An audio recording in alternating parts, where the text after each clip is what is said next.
Good day, everyone! I am Lorraine. I am Hannah. And I'm Lloyd. So for today's video, kami ay magbabagpacking para sa pag-climb sa Mount Kulis.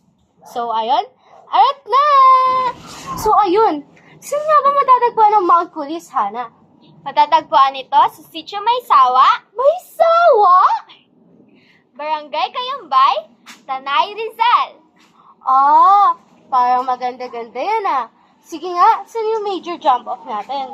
Ang major drop-off natin ay sa Frenzo Agro, Forestry and Eco-Tourist Campsite in Barangay Kayambay.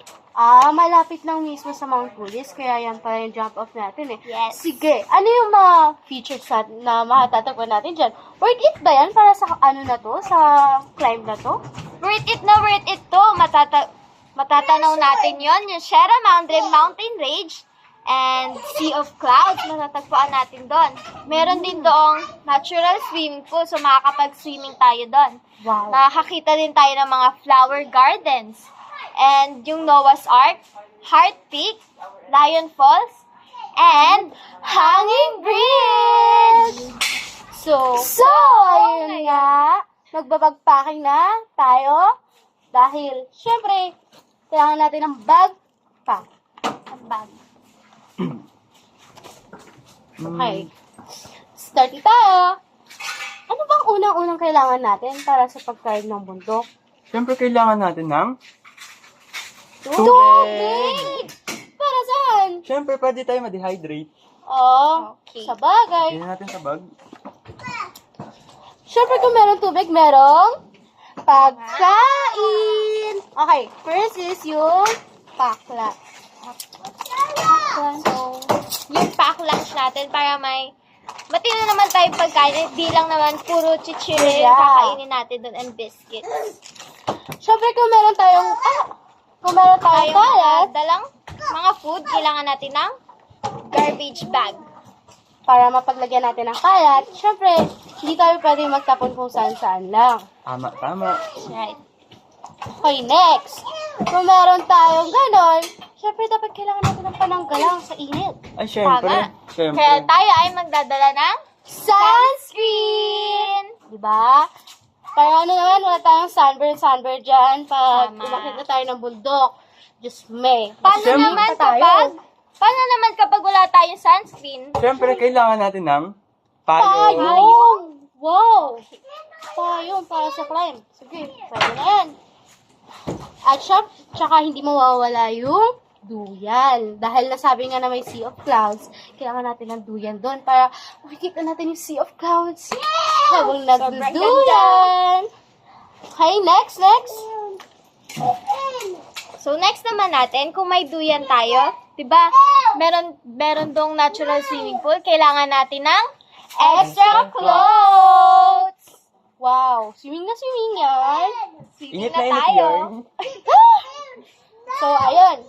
Hindi pwedeng aalis tayo nang hindi tayo sure sa mga dala natin. Kaya dapat mayroon tayong dalang first aid kit. Siyempre, kapag nasugatan tayo. Oo nga. Lalagyan natin Paano sa pag Paano pag nasugatan si John Lloyd? Tanga pa naman si Ay, John tanga pa Lloyd. naman ako sa pag-ibig. Ay, hindi ba na? Pag-ibig! Wow, may paganon siya. So, after that, hindi mawawala yung flashlight. Yan. So, kailangan, meron tayong isang flashlight. Para kahit mawala tayo, meron tayong ilaw. Yan. Mawawala pa ba kayo sa Mount Kulis? Hindi na, siyempre. Hindi na. Siyempre, kailangan natin magsama-sama. Tsaka syempre, inalam naman natin yung mga kailangan nating alamin para hindi tayo mawala, di ba? Tsaka magka-campsite tayo. Kailangan natin ng lighter para sa... Campfire. Like that. And hindi mawawala ang extra money! Balita ko marami daw mga kailangan, doon, pwede natin bilhan ng pagkain at saka ng mga souvenir. So, Tama. kailangan natin extra money. So, ngayon, tapos na tayo mag-backpacking! Ayun. So, ayun, tapos na tayo mag-backpacking. Pero, bago tayo umalis, kailangan muna natin ng ano? Yung alin? Yung nakalimutan mo. Alin yun? Eh di ng tips! Okay. Meron ako na handang tips para sa gagawin nating camping. Ano nga ba yung mga tips na yan? So, ngayon, tatalakayin naman natin is yung tips for mountain hiking. So, meron ako hinandang 4 na tips. So, una, kailangan natin maging stay hydrated. Kasi, pag nag-hiking tayo is, nakakapagod yun. Siyempre, kailangan natin uminom ng tubig at ma-dehydrate. So, pangalawa, kailangan natin magdala din ng first aid kit, di ba? Always, lagi tayong magdala ng first aid kit. Kasi di natin maaasahan na pwede tayong masugatan, magkaroon ng sugat. So, importante ng first aid kit.